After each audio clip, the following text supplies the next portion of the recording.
হনুমান জয়ন্তী উপলক্ষে আরামবাগের ২৪ নম্বর রোড সংলগ্ন বজরংবলীর মন্দিরে পূজার্চনা শুরু হয়। এদিন সকালে পুরসুরার বিধায়ক বিমান ঘোষ পুজো পাঠের শুভারম্ভ করেন। ২০১৯ সালে এই মন্দিরের উদ্বোধন হয়। তারপর থেকে প্রতি বছরই এই দিন মন্দিরে পূজার্চনা শুরু হয়। হনুমান জয়ন্তী উপলক্ষে সকল সনাতনীদের শুভেচ্ছা অভিনন্দন জানাই। আজকে আমাদের 7 বছর আরামবাগে ওই ২৪ নম্বর রোড সংলগ্ন রামেশ্বর মন্দির, বজরংবলীর যে মন্দির, সেই মন্দিরে সকাল থেকে হনুমান জয়ন্তী উপলক্ষে পূজা পাঠ অনুষ্ঠান আজ এবং কাল দুদিন ধরে চলবে। হোম যজ্ঞ, দুপুরবেলা ৮,০০০ রাম ভক্ত যারা সনাতনী আছে তাদের প্রসাদের ব্যবস্থা করা হয়েছে। প্রসাদ খাওয়ানো হবে, এই পেছনটাতে হবে। আমি এসেছিলাম, এখানে এসে এই পুজোর যে উদ্বোধন, সে উদ্বোধন করেছি। এদিন সকাল থেকেই হনুমানজির পুজো করা হয়। পাশাপাশি এদিন এই পুজো উপলক্ষে চণ্ডীপাঠ, রামায়ণ পাঠ সহ বেশ কিছু কর্মসূচির আয়োজন করা হয়েছে। এছাড়া এদিন দুপুরে প্রায় ১০,০০০ ভক্তের প্রসাদের আয়োজন করা হয়েছে। সন্ধ্যায় সাংস্কৃতিক অনুষ্ঠানও আছে। শুধু তাই নয়, রবিবার পুজো উপলক্ষে কীর্তনও হবে। বজরংবলীর জন্মদিন, এই বজরংবলীর জন্মদিন উপলক্ষে আমাদের মন্দিরে কিছুক্ষণ আগেই দাদা উদ্বোধন করলেন, মণ্ডপ উদ্বোধন করলেন এবং ঘট উদ্বোধন হবে সকাল 11টাতে।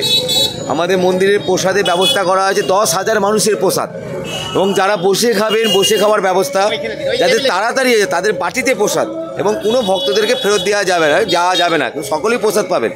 এবং 3:30 থেকে আমাদের বর্ণাঢ্য শোভাযাত্রা আয়োজন করা হয়েছিল, কিন্তু বর্ণাঢ্য শোভাযাত্রা স্থগিত করেছি, কারণ 26,০০০ যে শিক্ষক বাতিল হয়েছে, তার মধ্যে যারা পরিশ্রম করে প্রকৃত শিক্ষকতা লাভ করেছেন তাদেরও বাতিল হয়েছে। কিন্তু সেই পরিবারে এখন খুব দুঃখ এবং কষ্টের সঙ্গে আছে। কিন্তু মন্দির সেইটা সিদ্ধান্ত নিয়েছে যে সেই পরিবারের সাথে মন্দির আছে, এবং সেই পরিবারের জন্য আমরা এই বর্ণাঢ্য শোভাযাত্রা বন্ধ করলাম।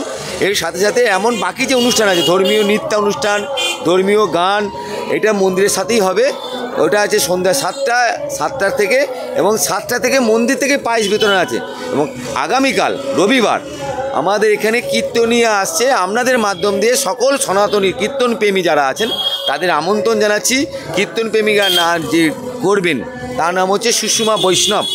সন্ধ্যা 7টায় ঠিক মন্দিরের ঠিক পূর্ব দিকে, যেখানে আজকে বর্তমানে খাবার ব্যবস্থা আছে, ঠিক ওখানেই কীর্তনীয়াটা হবে। সকলকে সাদর আমন্ত্রণ জানাচ্ছি।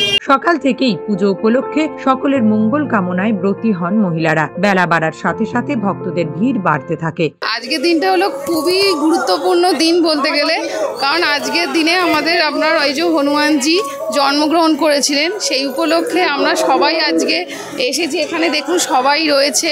আজকের দিনটা এতটাই গুরুত্বপূর্ণ, আমরা আমাদের নিজের জন্য বলুন বা আমাদের বাড়ির জন্য, যাতে সবাই সুখে শান্তিতে রোগ মুক্ত থেকে একদম সব বিনাশ হয়ে যাক। যে এখনকার পরিস্থিতি বুঝতেই পারছেন, মানুষের মধ্যে দ্বন্দ্ব, দ্বিধা, তারপর কি বলবো, হিংসা প্রতিহিংসা সবই রয়েছে, সেগুলো যেন সব ভালো হয়ে যাক, সেটাই ঠাকুরের কাছে প্রার্থনা করি। অতএব সবাই যাতে ভালো থাকুক, সুস্থ থাকুক, এটাই চাই। হনুমানজির জন্মজয়ন্তী, রামের হয়েও আমাদের হনুমানের এই মর্তলোকে জন্ম হয়েছিল, সেই জন্মজয়ন্তীকে আমরা বিশেষভাবে পালন করছি। হনুমানজির কাছে প্রার্থনা করছি যে আরামবাগ নগর সহ আমাদের সারা ভারতবর্ষের যেন উন্নতি হয়, কারোর যেন সংকট মোচন করেন উনি, সংকটহারী বাবা, উনি যেন সংকট হরণ করে নেন, সকলের মঙ্গল করেন, এই উদ্দেশ্যেই এক মহাযজ্ঞ। আর যেহেতু বাবা আমাদের শিবেরই অংশ, সেই হিসেবে শতরুদ্রী মহাযজ্ঞের ব্যবস্থা রাখা আছে। রুদ্রাভিষেক হবে, তার সাথে শতরুদ্রী হবে, বিশেষ চণ্ডী পাঠ আছে, মা চণ্ডীর পুজো হবে, তার সাথে আরও বিভিন্ন রকমের পুজো পাঠ আছে, রামায়ণ পাঠ আছে। এই সমস্ত কর্মের মধ্য দিয়ে আজকে সারাদিনটা কাটবে। নিউজ আজ বাংলা, আরামবাগ। নিঃসন্তান হওয়ার কারণ স্বামী বা স্ত্রী যে কেউ হতে পারেন। IVF এর অ্যাডভান্স সায়েন্স আর এক্সপার্ট কেয়ার লক্ষ লক্ষ কাপেলের স্বপ্ন সার্থক করেছে। তাই বন্ধাত্বকে হারাতে আপনাদের অবশ্যই আসতে হবে আরামবাগ প্রাণ IVF ফার্টিলিটি সেন্টারে। এখানে চিকিৎসা করিয়ে অনেক দম্পতি সন্তানের মুখ দেখেছেন। আমাদের ঠিকানা আরামবাগ, বসন্তপুর, আমতলা, বিবেকানন্দ পল্লী, 2 নম্বর রেলগেটের পাশেই। মোবাইল নাম্বার 7865858781 অথবা 7908098172।